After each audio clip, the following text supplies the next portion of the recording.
9 million people with dementia in India currently, living with dementia right now. That is just not the number for the person. I would say it is the 9 million families who are impacted. So it is like the 9 million unit of families who are impacted with dementia. Either it is like an emotional burden or a financial burden or a physical burden. How to manage dementia, how to prevent dementia. Early diagnosis will help for a longer run. It will help to cut down the financial burden to some extent, to emotional this thing. Cognitive stimulation activities, cognitive psychosocial activities. It also helps the caregiver or the family to connect with the person, to understand the person. Reminiscence therapy, go out, meet people. Dementia is not normal aging. It is a condition which needs a medical attention. Early diagnosis is a key over here.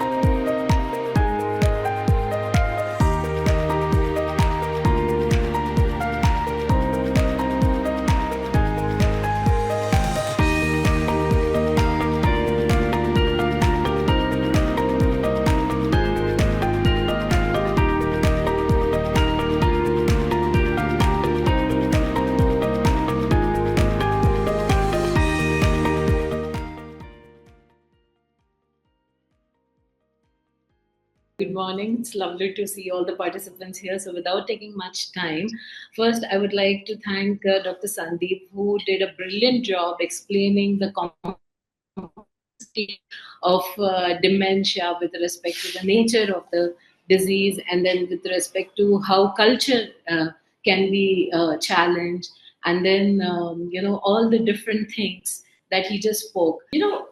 I would like to start my talk saying that every time when we are saying that the Indian scenario of dementia and why we are talking so much about public awareness and people should understand what to do. The thing is that when we are quoting the numbers, right, you saw some numbers which were so huge. Like there was something like 9 million people with dementia in India currently, living with dementia right now.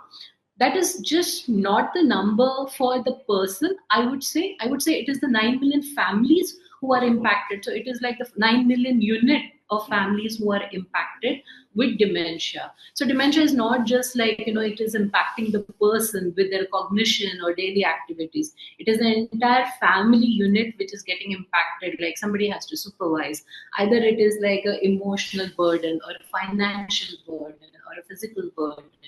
So here, that is one reason why there is so much emphasis on how to manage dementia, how to prevent dementia, and early diagnosis. That is our main, objective today, to let the public know that the best thing is that early diagnosis will help for a longer run. It will help to cut down the financial burden to some extent, to emotional this thing.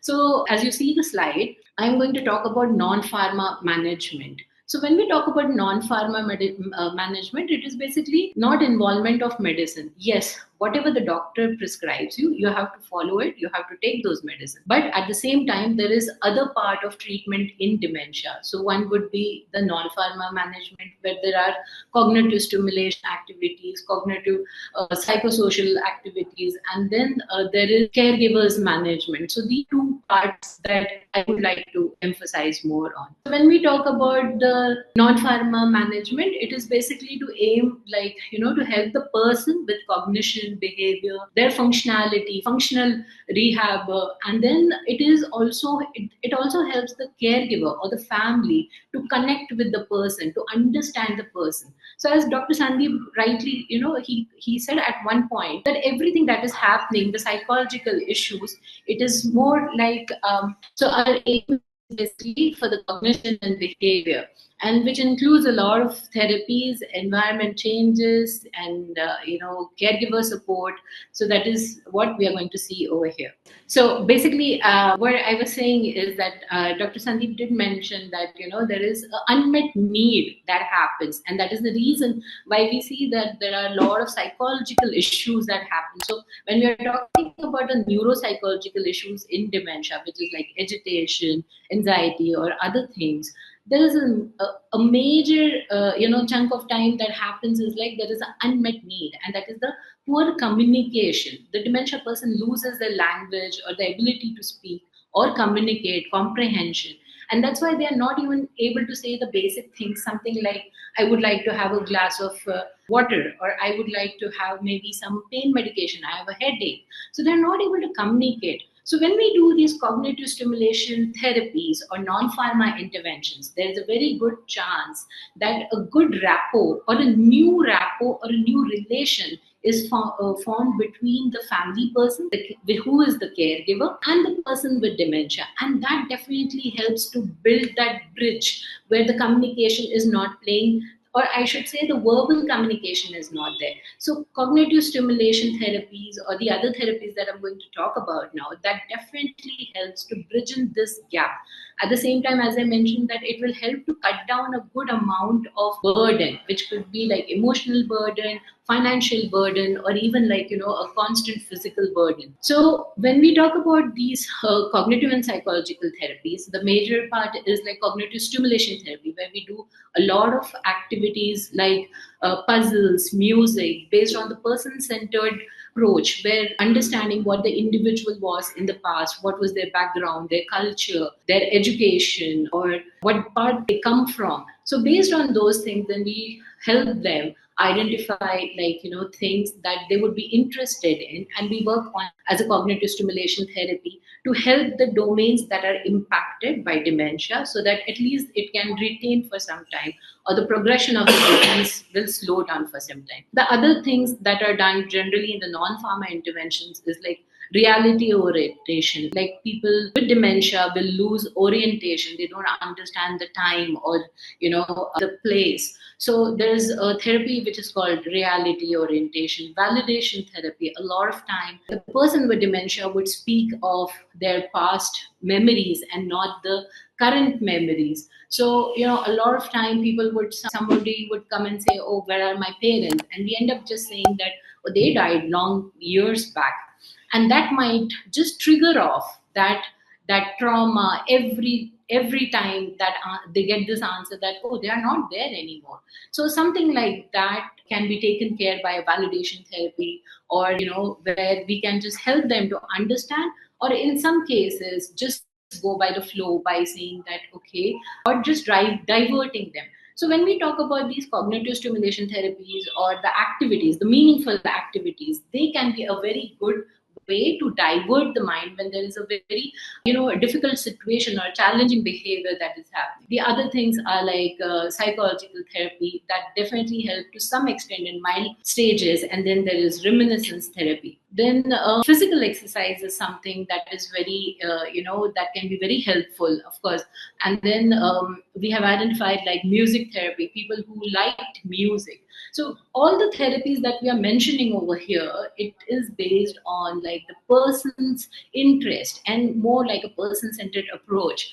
If a person has not done, like how Dr. Sandeep gave the example of pasta, like if somebody has not eaten pasta, we can't tell them to eat pasta right now or to enjoy or understand that. Similarly, like somebody who has not probably heard music, we can't say that yeah, music therapy would work for them. In some way we can derive music in a different way, maybe not songs, or sometimes it can be cultural or religious. So we need to understand what is the person's past and their likings, and the same thing can be incorporated now based on their current cognitive status or the current domains which are working. Art therapy is also something that works very well in this case. So when we talk about the non-pharma interventions, of course, cognitive stimulation and all these activities are very essential and a part of it.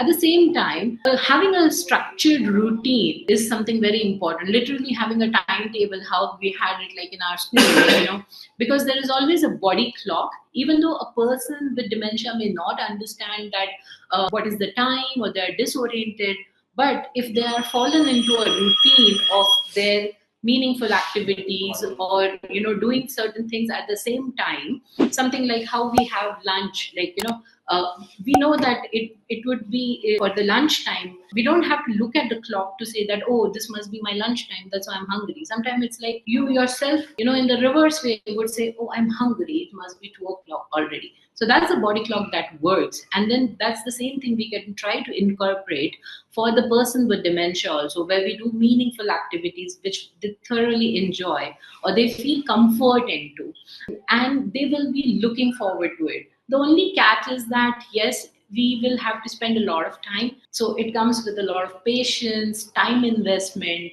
to get to that kind of a routine. But trust me, I have seen people over years who have fallen into that routine where, say, if they are used to some sort of a fun activity or a meaningful activity at 11 o'clock in the morning, or they would be looking forward to it since morning, that they probably can't communicate or tell you that what they are looking up to or what is the thing that they are waiting for, but they know somewhere in the back of their mind that, oh, there is a comfort time which is coming, or there's a fun time that I'm waiting for. So that's something that helps for a longer duration also as the stages also increases.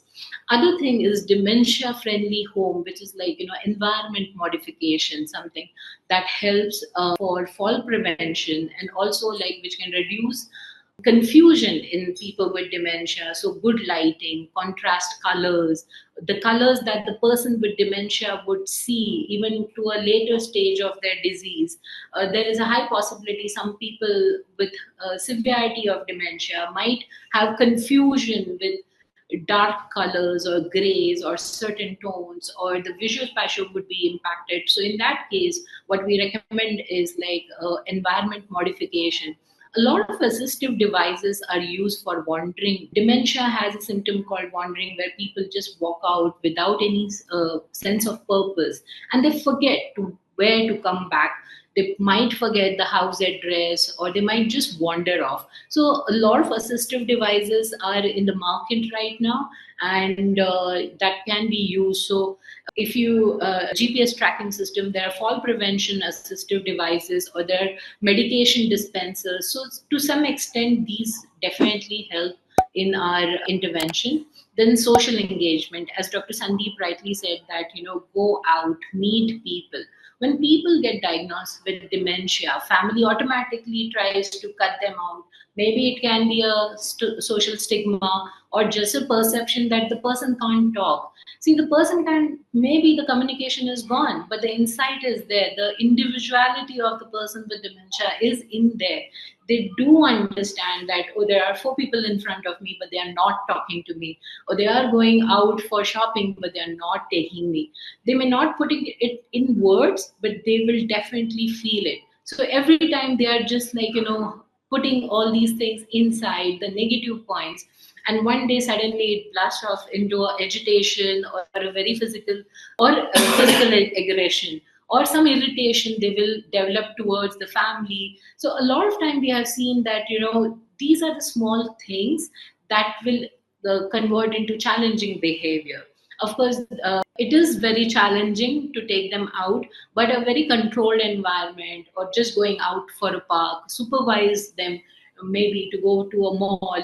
All these things are very important. Getting them to their friends just having a coming over and having a normal chat makes a lot of difference for people, with dementia, because they also get that sense of importance, that and the sense that, oh, I am normal, people are talking to me. Yeah, so every time we are talking about non-pharma interventions or cognitive stimulation therapy, why we spoke about medication, that yes, it will help to slow down the progression. Unfortunately, there is no medicine that will cure the disease, but we do have a lot of means of medical treatment, non-pharma treatment, to slow down the progression of the disease. And this is what we are emphasizing over here. So when we say slow down the progression, yes, it won't be like a fast neurodegeneration of the particular disease, but at the same time, it will also help to, control the behavioral issues, the challenging behavior that we are talking about that comes with the disease, like with Alzheimer's or the other cognitive impairments.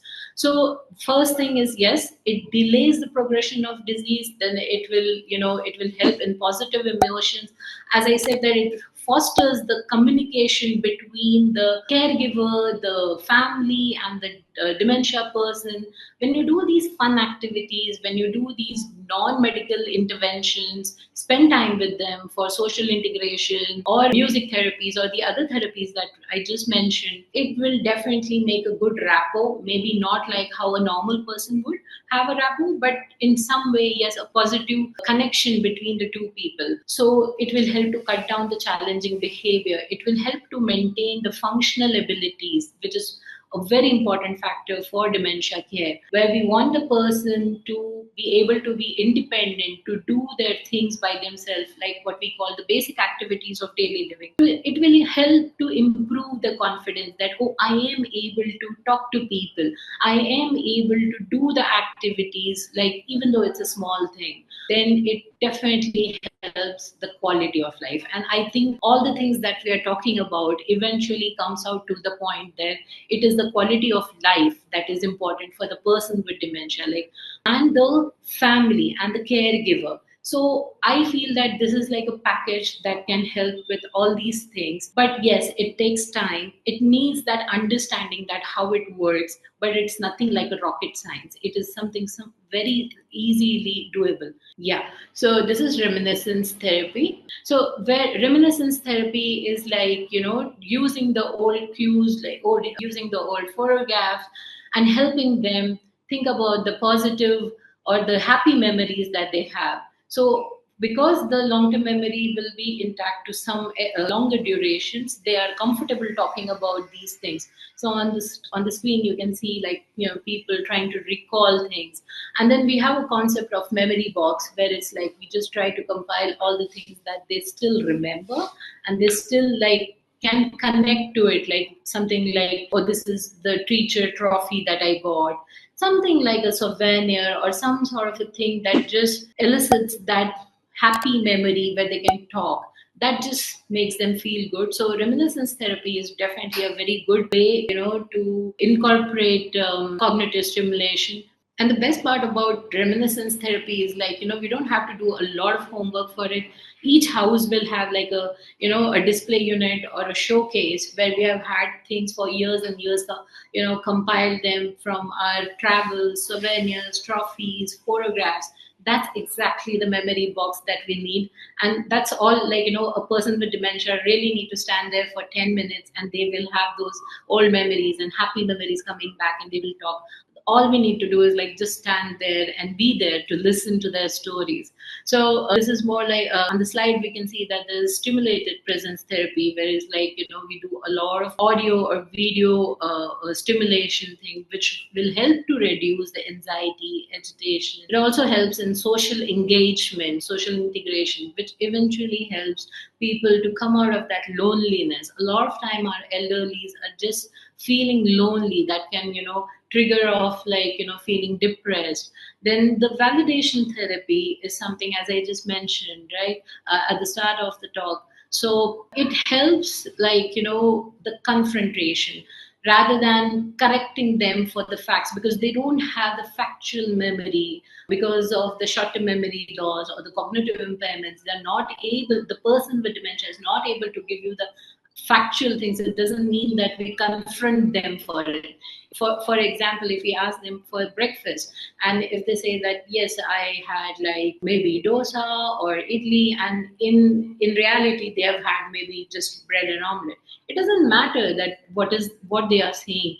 It is, we need to let go of that, getting that right answer from them. When we as caregivers, we understand that, okay, there is a disparity. So avoid those kind of confrontation, because every time we're going to fight back, no, you did not have this, you had probably something else, they are not going to believe, and then that will, develop into something negative. They always think that the caregiver is trying to correct me, the caregiver is trying to control me or order me to do certain things. Orientation therapy, we can help them with a lot of cues. So this is a slide which, gives a lot of idea that we can have things that can be easy. Our houses, like, we have a lot of things which are for normal people. I think it's maybe for the aesthetics and the things that we have picked up.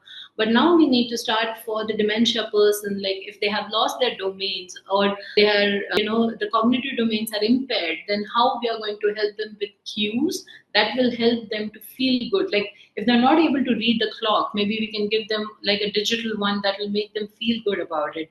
Or if they're forgetting or getting confused with where is the bathroom or where is the kitchen, we can put like cues that will help them, so these cues definitely, see, all the things that we are talking about contributes like to some small extent, and that small, like say, realization orientation that will give, or the cues will help them 5% or 10%. The reminiscence therapy will help for 5% or 10%. So you're adding up that, and then it helps to a larger extent. Sensory stimulation. If you think about, like, there are so many things in our house that can be used for stimulation. As I said, it's nothing rocket science. Like, all we need to do is like think of what was their life previously, how, like, maybe a woman who had like, who she was a homemaker, or what are the things she really enjoyed, going to the kitchen, maybe cooking. They may not be able to do what they were doing 10 years back, but they still can do a part of it. So we need to, like, cut down those tasks into very small bits and help them still achieve those things and feel good. So here on the sensory stimulation, I've given some examples of, like, sensory stimulation, aromatic things, aromatherapy, that will help them, like, elicit the older memories and think about it. Maybe think about the previous festival or something that they have been part of it. So we need them to be more active. Remember that they are not patients, they have a disorder. So it is not like physically they are fine, they're doing well. It is cognition that is impaired. So all we need to do is, like, with all possible ways, stimulate their cognition. So here we see music. As I said earlier, that, if somebody was interested, that will definitely, music can definitely help them. Playing instruments, or it can be just listening to music, or it can be singing along. So this can be a very good way which works. Yeah. So this is more like a sensory stimulation, nuzzle, and it's basically multisensory stimulation therapy, which is used in the Western world. So, and it is nothing like we can do it at home. It's something very simple to do. And I think the way Amazon, or a lot of platforms have made it easy, everything is available online. We can just have like light sensory instruments or some aromatherapies. So basically, a sensory stimulation intervention is where you have like the light sensations, probably the temperature of the room, or probably the aromas that, and there's a lot of tactile sensations. All these things basically help to calm down the person. So it's more like a therapy, like you let them in the room for an hour, or an hour could be a long time, but half an hour or 1 hour, and they feel comfortable with it. So the point is, like, the more they are they are feeling less anxious, less confused, it will definitely help them feel calmer. Yeah. So just some pictorial examples of, the therapies that we use for non-pharma intervention and cognitive stimulation. Yes. So supporting carers. So I think one part was the medical part, which Dr. Sandeep spoke, and then the second part was like cognitive stimulation, functional rehab. That is what we spoke. And now the third part, which is very important. So this is for the caregiver support, where we understand that the family is having a lot of impact. The person who lives with the person with dementia, the direct caregiver, the primary caregiver, can have a lot of stress. So when we talk about stress, it can be like emotional, physical stress, and a lot of financial stress also. So a lot of time we try to, help the caregivers.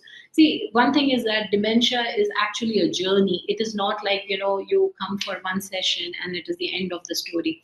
As the journey progresses, the disease progresses, there is like a lot of different symptoms which arises. So every time there has to be a psychoeducation for the caregiver.